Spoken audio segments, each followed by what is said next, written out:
Granny's house had always been a peculiar place. Nestled at the edge of a dense forest, it stood as a monument to times long past. The house, with its gabled roof and weathered facade, looked as though it had emerged from a faded photograph. To outsiders, it might have seemed quaint, but to those who knew it, and to me, it was something far darker. I hadn't planned to live with Granny. My parents' deaths in a car accident left me with no choice. At 17, I was left without a home, without guidance, and without a clue as to how to navigate the world. Granny welcomed me with open arms, but there was something about her embrace that felt off. Her hands lingered on my shoulders just a moment too long, and her eyes, though warm, held a glimmer of something I couldn't name. The house smelled of aged wood and lavender, but beneath it all there was another scent, something metallic and faintly sweet. I asked Granny about it, and she simply smiled, stirring a pot of soup on the stove. "Old houses have their smells," she said, her voice light and melodic. That first night, sleep was elusive. My bedroom, which had once been my father's, felt foreign. Shadows stretched across the walls, twisting into shapes that made my heart race. As the clock struck midnight, I heard a faint creak, followed by the sound of soft, deliberate footsteps. I sat up in bed, straining to hear. The footsteps grew louder, then stopped right outside my door. My breath caught in my throat. I wanted to call out, but fear rooted me in place. After a long moment, the footsteps retreated down the hallway. The next morning, Granny hummed as she made breakfast. "Did you sleep well, dear?" she asked, her tone syrupy sweet. I didn't mention the footsteps. Somehow, I knew she already knew. Granny's house bordered an expanse of forest that seemed endless. As a child, I'd been warned never to venture too far into the woods.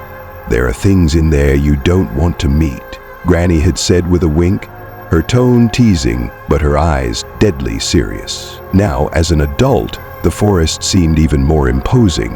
The trees were unnaturally tall, their branches interwoven to block out the sun. The air felt thicker there, and the usual sounds of wildlife were conspicuously absent. One afternoon, curiosity got the better of me. I decided to explore, armed with nothing but a flashlight and a growing sense of dread. About 20 minutes in, I stumbled upon something that made my blood run cold. A circle of stones, blackened and cracked as if scorched by fire. At the center of the circle was a large, gnarled tree, its bark etched with strange symbols. As I approached, I noticed something hanging from the branches. Dolls, dozens of them, their porcelain faces cracked and their eyes painted black. A chill ran down my spine. I turned and ran, the sound of my own breathing deafening in the stillness. Back at the house, I couldn't shake the feeling that the woods had been watching me. That night, as I lay in bed, the footsteps returned. This time they were louder, more insistent. They stopped outside my door, and then to my horror, the doorknob began to turn. I jumped out of bed and flung the door open, but the hallway was empty. My gaze fell on the red door at the end of the hall, a door I'd been told never to open. The paint was peeling, and the doorknob was tarnished, but it seemed to pulse faintly, as if alive. Granny caught me staring at it the next morning. Her expression darkened, and she grabbed my wrist with surprising strength. "Never go near that door," she hissed, her voice low and dangerous. "Some things are best left locked away." Granny's behavior grew increasingly erratic. She would disappear for hours at a time, returning with muddy boots and a strange gleam in her eyes. Sometimes I would hear her talking to herself, her voice low and frantic. When I confronted her, she waved me off, saying she was just old and forgetful. One night, I woke to the sound of chanting. I crept down the hallway, careful not to make a sound, and peered into the living room. Granny was kneeling in front of the fireplace, her hands outstretched, and her voice rising in a language I didn't recognize. The fire flared, casting long shadows on the walls. For a moment, I thought I saw figures moving within the flames. I stumbled backward, accidentally knocking over a vase. Granny's head snapped around, her eyes locking onto mine. They weren't her eyes anymore. They were black, empty voids that seemed to pull me in. "Go back to bed," she said, her voice layered with something inhuman. I couldn't stay in the house another night without knowing what was behind the red door. Armed with a crowbar, I forced it open while Granny was out.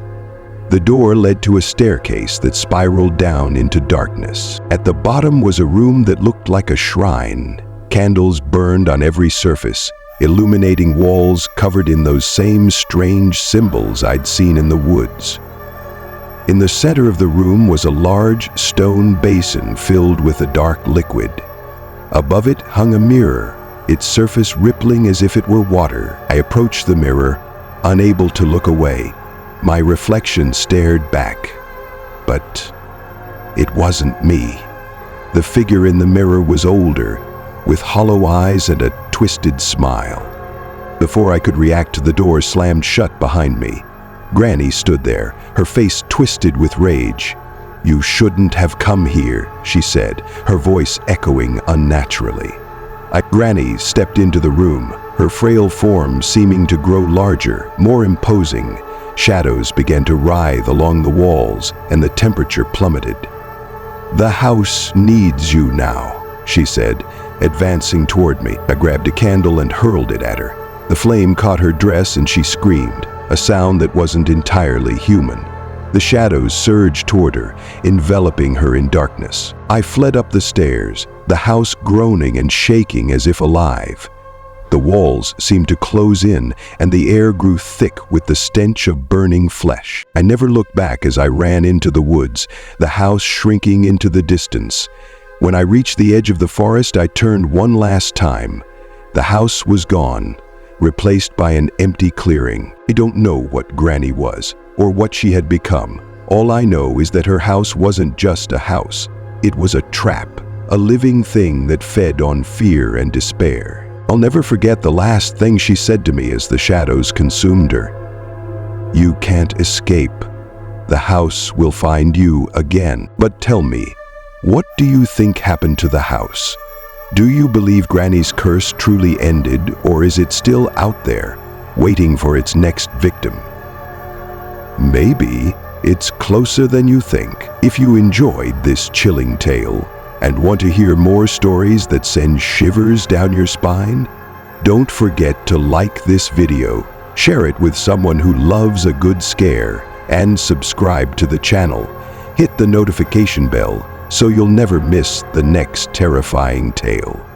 Until next time, stay safe and keep the lights on.